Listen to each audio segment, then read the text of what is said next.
ত্রয়োদশ জাতীয় সংসদ নির্বাচন, দেশ জুড়ে উৎসবের আমেজ। গণভোট থাকায় সাধারণ মানুষও বেশ প্রফুল্ল।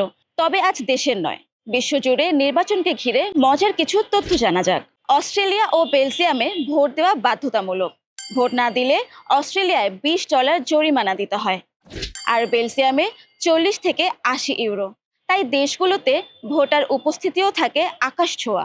সবচেয়ে লম্বা নির্বাচনের দেশ আমাদের প্রতিবেশী ভারতে লোকসভা নির্বাচন হয় 5 থেকে 8 ধাপে। এতে সময় লাগে 40 থেকে 45 দিন, কিন্তু ফল ঘোষণা মাত্র 2 থেকে 3 দিনের মধ্যে। আর ইভিএম এ ভোট দিয়ে সর্বশেষ নির্বাচিত হন ভারতের প্রধানমন্ত্রী। টস করেও নির্বাচন?